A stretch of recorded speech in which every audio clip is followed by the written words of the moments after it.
Sejam muito bem-vindos ao nosso 8º vídeo da nossa série sobre tuberculose pleural e seu tratamento. Se você ainda não me conhece, eu sou a enfermeira Adriana Monteiro, tive tuberculose pleural em 2015 e nesse canal eu compartilho como foi a minha experiência e também dou dicas de como você pode fazer do seu processo de tratamento algo mais tranquilo do que foi o meu.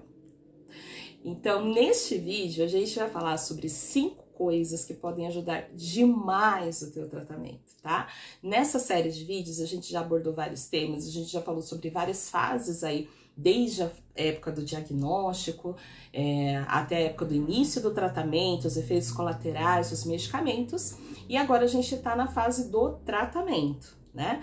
E no tratamento propriamente dito, por mais que algumas angústias já tenham sido sanadas, porque agora a gente finalmente sabe o que a gente tem e a gente consegue ali trabalhar nesse tratamento, não é algo tão tranquilo assim, porque esse tratamento traz muitos desafios, muitos efeitos colaterais dessas medicações. É um tratamento muito desafiador, porque não é algo comum, não é algo que a gente está acostumado a ter algum tratamento similar no nosso dia a dia.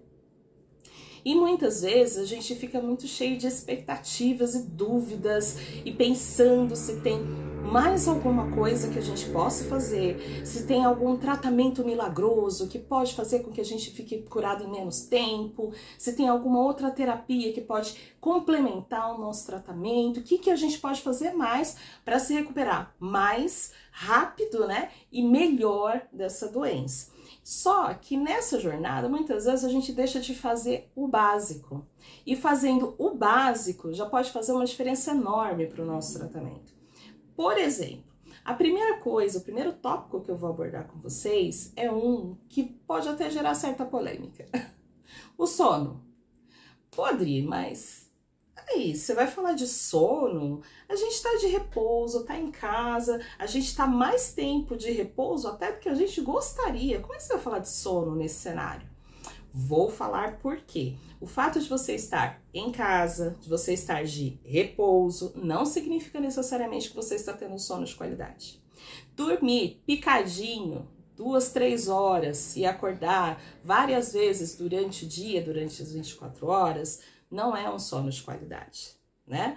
Ficar horas e horas ali no celular, mexendo, tendo aquele turbilhão de hormônios ali, né, no seu cérebro e tudo mais, para depois dormir 3, 4 horas, porque aí já vai dar o horário de você acordar para tomar sua medicação, não é um sono de qualidade, né? E muitas vezes esse sono também é prejudicado pela nossa ansiedade, pela nossa angústia com tudo aquilo que a gente está vivendo. Então, às vezes a gente perde o sono, não consegue dormir, tem pesadelo e tem a falta de ar, tem os sintomas também aí da própria tuberculose e os efeitos colaterais da medicação. Então, tudo isso pode afetar o teu sono. E qual é o problema disso? O problema é que o teu sono influencia em muito mais coisas do que você talvez esteja imaginando. Por exemplo, vou ler aqui para vocês um artigo super interessante, eu vou deixar a referência aqui para vocês na descrição do vídeo, tá? Mas o sono, ele atua da seguinte forma. Ele auxilia na restauração das células e tecidos. O que isso significa? Você tá ali com a tuberculose pleural, né? Muitas vezes você passou por uma drenagem pleural, então você teve ali uma ruptura e você precisa criar células novas, tanto para suprir o teu sistema imunológico para ele combater essa infecção junto com o antibiótico que ele está recebendo, quanto para ele se recuperar da agressão que ele está recebendo pela tuberculose pleural e também pelos medicamentos. E você, muitas vezes, por não dormir, você prejudica essa reposição das células do teu organismo. Então, esse é o primeiro ponto. Outro ponto, ele fortalece o seu sistema imunológico. Então, quem dorme bem, dorme melhor, tem um sistema imunológico mais fortalecido. E você acha que isso vai te ajudar na sua recuperação? Claro que vai. Porque um sistema imunológico mais fortalecido, ele vai estar mais capaz de combater essa infecção que você está passando, tá bom? Outro ponto importante é que ele regula a sua pressão e os seus hormônios, tá? Então, muitas vezes você tem descontroles ali nesse período de tratamento que você pensa que vai precisar de medicação, vai precisar disso, vai precisar daquilo. Às vezes só o que você está precisando de fato é dormir. Tá bom, Dri, mas eu não tô conseguindo dormir bem, cara. O que que eu faço? Porque aí eu deito, eu fico rolando de um lado pro outro, aí daí a costela, aí daqui a pouco começa a doer o quadril, porque eu fico muito deitada de um lado só, aí daqui a pouco tá doendo o corpo inteiro, porque já é muito tempo nessa cama, e aí eu não durmo direito, aí eu fico pensando em tudo que tá acontecendo, quando que eu vou voltar a trabalhar, quando que eu vou ter minha saúde restabelecida, e eu não consigo dormir direito. O que que eu posso fazer? Tem algumas estratégias que você pode adotar que vão te ajudar nesse sentido. Uma delas é você reduzir o tempo de tela. O que é tela? Celular, tablet, televisão, tudo. Todas essas coisas, tá? Porque quanto mais tempo você passa exposto a essas telas, o que acontece? Essa luz, ela superestimula o teu cérebro, essa luz azul, ela vai te dificultando o relaxamento para que você consiga dormir. Então, faça algumas substituições. Vai lá nas configurações do teu celular, dá uma olhadinha quantas horas por dia você está ficando na rede social. Então, não estou dizendo para você excluir isso totalmente da tua vida, mas negocie com você mesmo. Então, em determinado horário, estabeleça, olha, eu preciso dormir aí, o ideal para a maioria das pessoas é entre 6 e 9 horas, né? Então, beleza, como que eu vou me programar para dormir pelo menos aí minhas 8 horas por dia, para estar ali na média? Vou dormir de tal hora a tal hora? Então, beleza, eu vou dormir, Dri, das 21 às 5 da manhã. Beleza. Então, se você vai dormir às 21, então quando for 20 horas, você já se arruma para ir dormir, tá? Então, você já faz o que você tem que fazer, você já toma algum remédio que você tenha para tomar, você já se organiza, você já vai para o seu quarto, já diminui as luzes e já vai se preparando para esse momento do sono. Ah, Adri, mas eu não vou ter sono nesse primeiro momento. Em vez de você ficar no celular até pegar no sono, porque isso daí é a maior armadilha. Você vai pegar o celular e vai ficar lá rolando feed, rolando feed, rolando feed, ou vendo sei lá o que, e o sono não vai vir, porque você está superestimulando o teu cérebro, né? Então, pega um livro, se dispõe ali, eu vou ler, sei lá, 10 páginas. Se você não está acostumado a ler tanto assim, vou ler 10 páginas do meu livro, mas eu vou ler 10 páginas do meu livro, vou diminuir a luz do meu quarto, vou deixar minha cama o mais confortável que eu puder, manter o ambiente do quarto limpo também.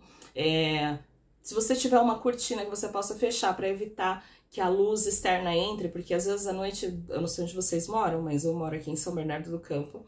Se eu não tivesse colocado uma cortina de blackout, para mim ia ser difícil de dormir até a noite, porque tem uma quadra aqui do lado com os refletores e tudo mais, e dependendo das luzes que passam na avenida, ela acaba iluminando até o meu quarto. Então, se isso é uma realidade aí onde você mora, também vale a pena você tentar pensar se não vale a pena você ter ali uma cortina de blackout e tal. Prepare esse ambiente para te proporcionar um sono mais restaurador. E já entrando no segundo tópico, antes de dormir, beba um bom copo de água. Não estou dizendo, pelo amor de Deus, para você beber 750, 1 litro de água, principalmente se você não está acostumado. Eu, como já estou acostumada, sim, eu bebo em torno de 600, 700 ml antes de dormir, só que eu não fico acordando durante a noite para ir ao banheiro. Se você não está habituado a beber bastante água e tomar isso tudo de água antes de dormir, com certeza você vai acordar no meio da noite, também vai prejudicar o teu sono. Mas beba pelo menos um copo de água, por quê? Porque durante o sono, o teu organismo vai fazer uma higiene no teu cérebro, tá? O sono vai ser uma higienização do teu cérebro. E para que isso aconteça de forma mais eficiente, é importante que o teu corpo esteja hidratado. E aí, o tópico 2, como eu já dei spoiler, beber água, né? Será que você está bebendo água suficiente? O que é beber água suficiente para você? Né? Eu bebo sim, Dri, eu bebo um copão de água com meu remédio de manhã, e aí à tarde eu bebo mais um copo de água e à noite eu bebo outro. Legal! Isso vai dar o quê? Uns 600 ml de água por dia? Entendi. Eu acho que isso fica um pouquinho abaixo da tua meta, provavelmente, viu? Porque hoje em dia os cálculos dizem que você tem que beber 30 ml por quilo de peso, né? Então faça as contas que eu, por exemplo, não entregando o meu peso, mas eu já sei que eu preciso beber 3 litros de água por dia, né? Então faça aí os cálculos que você vai perceber que você está bebendo bem menos água do que você precisa. Isso significa que eu estou dizendo para você, hoje mesmo, começar a beber esse tanto de água de uma tacada só? Não. Mas isso significa que você precisa ir se educando gradativamente para que você atinja essa meta. Então, se você não bebe água nenhuma, se propõe a beber pelo menos 1 litro de água no primeiro dia. E aos poucos você vai aumentando essa quantidade até que você chegue na meta necessária e ideal para o teu peso, né? Você se mantendo hidratado, você proporciona que o teu organismo como um todo funcione melhor. Então, até a tua recuperação fica melhor, fica mais interessante quando você bebe mais água, tá? Por exemplo, se você sabe que você está tomando uma quimioterapia, né, que é esse conjunto de medicamentos para tuberculose, e que são medicamentos fortes que causam uma série de efeitos colaterais. E se você não bebe água, a eliminação desse medicamento do organismo também fica comprometida. Então, isso também pode te dar problemas renais. Então, se você já não tinha motivos suficientes no passado para beber água, agora você tem um a mais, que é o fato de você estar tomando uma medicação que vai precisar de um auxílio para poder ser eliminada do teu organismo. Fora que, no primeiro dia, você vai achar super estranho, você vai achar uma chatice esse negócio de ter que ir no banheiro toda hora. Dá 3 dias nessa jornada de bebendo água suficiente para o teu peso. No terceiro dia, você já vai ver que você começa a se sentir mais disposto, que você já começa a se sentir melhor, que já não vai com tanta frequência assim ao banheiro, que o seu organismo vai se adaptando, vai se regulando com relação a isso, até os seus hormônios também vão se regulando. E você vai ver os benefícios que isso vai te trazer, mas para isso você precisa se educar. Ai, Dri, mas eu não gosto de água, porque água não tem gosto. Ai, porque água isso, água aquilo. Posso tomar outra coisa, um suco? Veja bem, se você tivesse num dia de calor, que você chega em casa, moído do trabalho, e aí você tá todo suado, cansado e tudo mais, ia adiantar para você tomar um banho de suco? Por que que não ia adiantar? Porque aí quando você colocasse a mão, em vez de você se sentir limpo, você ia se sentir grudando, não é? Então pensa bem se vai valer a pena você lavar o teu rim com suco, com refrigerante ou com qualquer outra coisa. É com água mesmo, tá? Agora, se você quer uma estratégia, que, ai, Adri, eu tô nauseando demais por causa dos meus medicamentos, é uma fase difícil mesmo pra gente fazer uma ingesta de água maior, tudo mais, e eu não tô conseguindo, faço uma água saborizada. Na internet você vai encontrar 1001 receitas aí de água saborizada, mas é água saborizada, com ingredientes naturais. Então, vai colocar ali uma rodela de limão, gengibre. Gente, água gelada com um pouquinho de gengibre é sensacional para cortar náusea. Se você tá tendo muita náusea no teu dia a dia para tomar logo depois das medicações e tudo mais, experimenta isso. Pega lá a tua água, coloca numa garrafinha e põe na geladeira com uma lasquinha de gengibre dentro. Na hora que começar a te dar náusea, você pega aquela água geladinha e toma, que você vai ver que dá uma boa aliviada, tá? Então, uma água saborizada, ela pode até te auxiliar se o teu problema está sendo essa questão das náuseas por conta da medicação. Agora, outras bebidas, do tipo, ah, mas eu não bebo água, mas eu bebo Coca-Cola, eu bebo refrigerante, eu bebo um suco. Não é a mesma coisa, beba água, tá bom? Então, bora lá. A única restrição que a gente vai ter para essa ingesta de água é se você já tem um problema renal, tá? Faz ali a sua hemodiálise, tem algum outro problema renal que não é dependente da hemodiálise, mas o teu médico te deu uma restrição hídrica e te deu a quantidade X de água que você precisa por dia, é essa quantidade que você vai seguir. Ah, Adri, mas eu tenho um problema no coração e o médico me deu restrição hídrica. Sim, porque se você aumenta a quantidade de líquidos no seu organismo, o seu coração não dá conta de bombear esse volume a mais, você pode ter uma complicação maior. Então, as únicas exceções são se você tem um problema renal ou se você tem um problema cardiológico. Então, se o teu médico já te diagnosticou e já te disse que você tem uma quantidade X de água para tomar por dia, é essa quantidade X que você vai tomar. E o terceiro tópico, qual que é, Adri? Tá coladinho ali na água, gente. A alimentação. tá? Na época em que eu tive TB pleural, como eu já até falei em alguns vídeos passados, eu tinha uma alimentação péssima, eu comia assim, o que tivesse disponível para aquele momento, até porque era o que a minha rotina permitia, ou eu achava que era o que a minha rotina permitia, né? Então, se eu tava na rua, não deu tempo de almoçar, e eu tava indo de um compromisso pro outro, parava num posto de gasolina qualquer, comprava um pacote de bolacha, uma Coca-Cola, e aquilo era o meu almoço, né? Só que aí, quando a gente começa a conviver com outras pessoas da área, a gente acaba percebendo que nós não somos os únicos assim. Tem muita gente com esse tipo de alimentação, onde ela come o que dá, o que ela acha pelo caminho, né?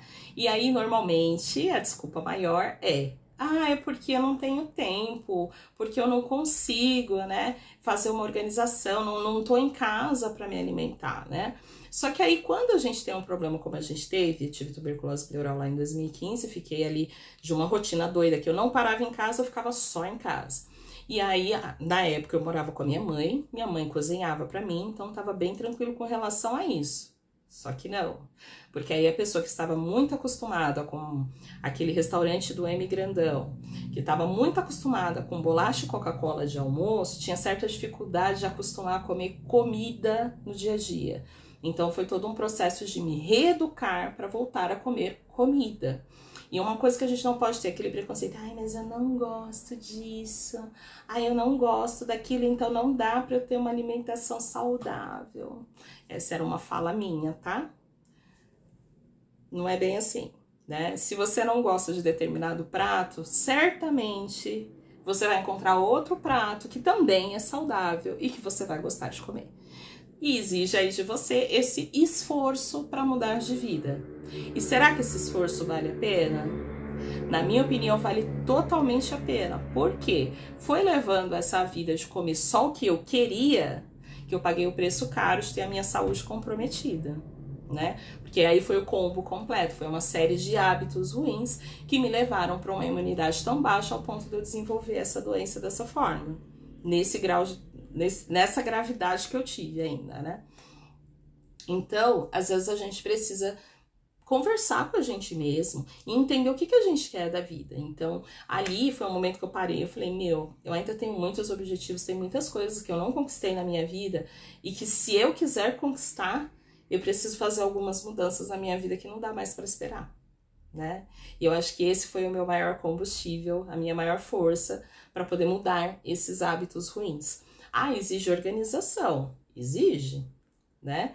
Porque até na hora de você fazer compras mesmo, né? Você se organizar e já pensar qual é o tipo de alimentação que você quer dentro da sua casa. Porque se você continua indo para o mercado, comprando um monte de bolacha, salgadinho, refrigerante, na hora que te der fome, o que tem em casa para comer de mais fácil? Pois é bem nisso que você vai mirar. Você não vai parar para, eu vou fazer uma salada, porque lá na minha gaveta de verduras tem um pé de alface, tem umas tomates, eu vou fazer uma salada agora para eu comer. Não tem essa ilusão, pelo menos eu não posso ter essa ilusão, porque eu sei que eu não teria essa disciplina. Então, se eu quero comer salada, eu tenho que chegar do mercado, já preparar, primeiro comprar, né, a salada, segundo, quando chegar do mercado, já deixar ela pré-preparada. Então já faz a higienização, já seca, já coloca num pote específico e já fica ali prontinho. Então quando você pensa, vou comer, mas se eu quiser comer um salgadinho, eu vou ter que sair para buscar. E tem salada já pronta aqui, né? Você começa a criar caminhos mais fáceis para você mesmo. E aí você começa a se proteger de você mesmo, né? Então, se você já deixa ali a tua alimentação meio que preparada, programada para a semana, isso é uma mão na roda. Porque aí fica muito mais difícil de você cair na tentação de comer o que não deve, né? Tri, mas eu não sei nem por onde começar a fazer uma salada. Gente, olha, a modernidade é o que há. Se você for no mercado, você vai ver que já existe salada higienizada, prontinha no saquinho para você. Aqui em casa, como somos só em 2 mesmo, a gente não compra salada, um pé de alface, um pé de agrião, porque aí você faz salada ali alguns dias e o restante acaba perdendo. A gente já compra salada no saquinho pronta, porque aí aquele saquinho já dura uns 2, 3 dias, e aí vem o próximo saquinho e a quantidade fica muito mais viável pra gente. Pode ser uma solução para você também. Ah, mas aí eu vou fazer comida só para mim, só para dois, tal. Faz, monta as marmitinhas, congela aquilo, entendeu? Ah, eu fiz aí sei lá, um quibe de forno, que eu adoro. Eu faço um quibe de forno aqui, somos em 2 pessoas, eu não quero passar a semana inteira comendo quibe de forno. Então, o que eu vou fazer com esse quibe de forno? Vou fazer ali a alimentação daquele momento, aquela refeição. Vou fazer ali umas 2 marmitinhas que vão ficar na geladeira para eu comer ali na sequência. O restante, a gente vai fazer marmitinha e vai congelar. Aí depois eu vou fazer, sei lá, um frango assado. Não vou comer frango assado a semana inteira. O mesmo esquema. E aí vai chegar uma hora que você vai olhar e vai falar, bom, não posso mais fazer marmitinha. Vamos comer agora as marmitinhas que a gente tem. Come as marmitinhas que tem. Quando acabar tudo, volta-se ao mercado e vida que segue, e continuamos nesse ciclo. Então, exige de você uma organização maior, mas eu acho que é um sacrifício muito válido, né? Porque te traz benefícios muito maiores. Lembrando que toda essa parte da alimentação, ela não pode ser tratada de forma desleixada por nós, porque esse é o nosso combustível. E nesse momento de recuperação, o que a gente precisa de fato é de um bom combustível para o nosso organismo. E no nosso quarto item, a gente vai falar sobre a alimentação do nosso intelecto, das nossas emoções e de tudo mais. Por quê? O nosso corpo precisa estar bem nutrido, precisa estar bem hidratado, precisa ter boa noite de sono para ele poder se restabelecer. Só que esse não é o momento de restabelecer só o nosso corpo, né? Acho que a nossa mente precisa de muitos cuidados também nessa época em que a gente está passando. Então, o nosso quarto ponto é a leitura. Tá? Sim, você vai estar mais tempo em casa, talvez você trabalhe até em home office, mas tente adotar a leitura para a tua rotina. Por 2 motivos. Primeiro, reduzir um pouco o teu tempo de tela e treinar o teu cérebro para essa habilidade novamente. Por quê? Com essa rotina que a gente tem de ficar muito no digital, sempre com uma tela ligada, assim, a gente começa a ter dificuldade de concentração para algumas atividades mais monótonas que não nos oferecem tanta dopamina. Então, você fica ali no Reels, você é muito visual e você vai passando a tela, você não fica muito tempo em alguma coisa. Então, se a gente não tomar cuidado, com o tempo a gente perde essa habilidade de se concentrar em algo que a gente não pode passar adiante, não pode passar para o próximo assim tão facilmente. Então, quando você pega um livro para ler, talvez, se você não está muito habituado a fazer, não tem mesmo esse hábito da leitura, quando você pegar, você talvez tenha um pouquinho de dificuldade para se concentrar. Mas se força, se exercita nesse sentido, para que você consiga restabelecer essa sua habilidade de se concentrar no presente, de se concentrar num livro, né, em algo que vai te trazer um conhecimento puro, sem dopamina ruim, que são aí essas redes sociais, tá? E segundo ponto, por que é tão importante? Porque é através dos livros que você vai conseguir absorver conhecimentos que podem te ajudar na tua evolução pessoal e vão te ajudar no processo de você se autoconhecer. E autoconhecimento foi uma chave que fez realmente eu virar a chavinha ali, né, da minha vida e começar a ter uma vida diferente, a pensar diferente a forma como eu estava conduzindo a minha vida até aquele momento. E com certeza isso foi o que fez toda a diferença também para que eu tivesse um processo de cura física, mas também emocional.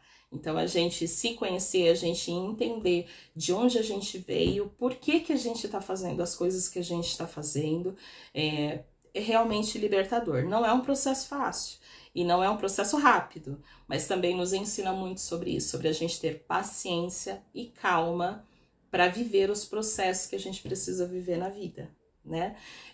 Mas foi muito bacana isso, porque nessa época do meu tratamento, eu li ali diversos livros que me ajudaram muito a olhar com outros olhos para mim. E era um olhar que eu não tinha tempo de ter para mim, não tinha tempo de olhar para mim mesma, né?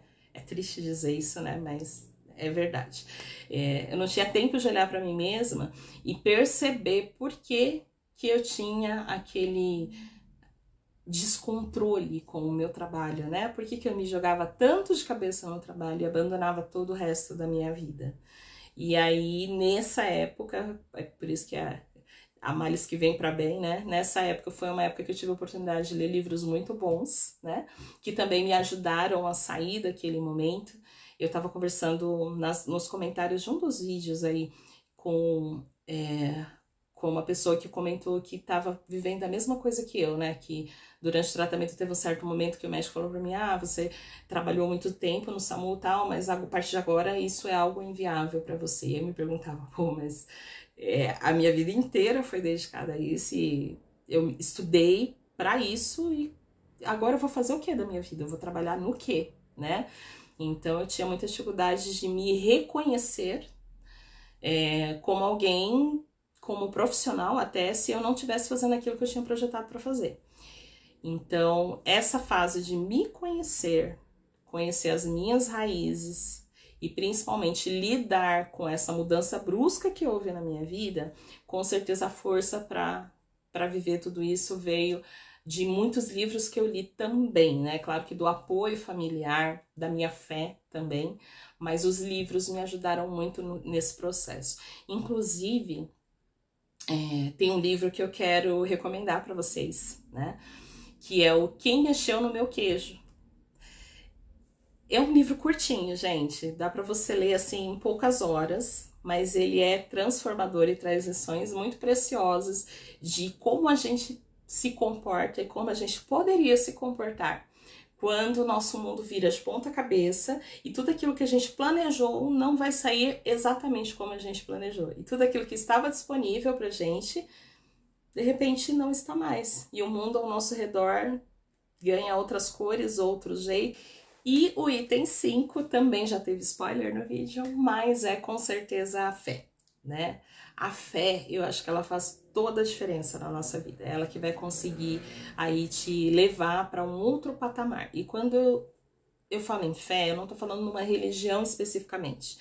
Então, às vezes a gente vem aí com uma questão religiosa da nossa infância e tal, e no decorrer da nossa vida adulta, parece que a gente acha que a gente já é grandinho o suficiente para andar com as próprias pernas. Pelo menos foi isso que eu senti, né? Eu vivi algumas questões da minha vida que eu acabei me afastando um pouco, né? Da religião que eu tinha como base, que é o cristianismo. E no meu tratamento, no começo, eu também tive ainda dificuldades de me reconectar com Deus, né? Porque eu não conseguia entender por que Deus estava permitindo que aquilo acontecesse comigo, né? Então, o começo foi bem difícil, mas assim que eu consegui me restabelecer, voltar para o meu eixo e me reconectar com Deus, independente de frequentar ou não uma religião, mas me reconectar com Deus fez toda a diferença para minha cura física, mas fez mais diferença para minha cura emocional, porque foi a partir daí que eu consegui ter luz para entender o quanto eu precisava de Deus e que diferença a fé faria na minha vida. E a partir dali, confiando mais em Deus, eu tinha certeza de que, de algum modo, de algum jeito, as coisas iam se organizar e iam dar certo, né? E deram, graças a Deus, né? E deram muito certo, e hoje eu entendo que pode ser meio bizarro para quem tá passando por esse tratamento agora. Mas para mim, hoje, 9 anos quase, né? Agora em setembro faz 9 anos que eu tive tuberculose pleural, né? Eu entendo e eu enxergo essa situação que eu vivi como um presente, como uma dádiva. Porque eu acho que se eu não tivesse tido essa situação na minha vida e eu continuasse na vida que eu levava naquela época, daquela forma, talvez hoje eu não estivesse aqui. Ou se eu estivesse, eu estaria muito mal, né? Eu não estaria bem de forma alguma, nem física, nem espiritual, nem emocionalmente. Então, graças àquele momento de tanta dificuldade, foi que me trouxe crescimento e me fortaleceu e me preparou para o que vinha depois, né? Então, não enxergue esse momento que você está passando como uma dificuldade vã, como algo que está acontecendo, que você muitas vezes não se enxerga merecedor, poxa, não merecia estar passando por isso e tal, mas olhe com outros olhos. Tente perceber o que você pode aprender, o que você pode crescer e evoluir com isso que está acontecendo agora com você. Porque nada nessa vida é por acaso, tudo tem um propósito. Tinha um propósito eu passar por toda aquela dor, por todo aquele sofrimento. Tinha um propósito. Naquele momento, eu não conseguia enxergar, mas a longo prazo, eu consegui enxergar, consegui perceber e entendi hoje que aquilo, na verdade, foi um presente na minha vida. E eu agradeço por ter tido a oportunidade de superar tudo isso, de ter fortalecido a minha fé, de ter me fortalecido como pessoa e também a oportunidade de poder ajudar outras pessoas que hoje estão passando por isso. Então, se você gostou desse vídeo, curte, compartilha. E se você se sentir à vontade, quero pedir mais uma vez, compartilha o que você está passando ou algum insight que você tenha sobre o tratamento aqui nos comentários. Eu sempre interajo com vocês através dos comentários dos vídeos, respondo todos os que eu consigo, né? E dessa forma a gente vai se fortalecendo uns aos outros. A gente cria uma comunidade onde a gente se fortalece, porque a gente sabe que não é em todo lugar que a gente encontra alguém que está passando pelo que a gente passou, ou tá passando no caso de vocês, e aí vocês terem esse apoio entre vocês, e o que eu puder ajudar também, eu tô aqui à disposição. Então, muito obrigada por ter assistido até aqui, e até o próximo vídeo.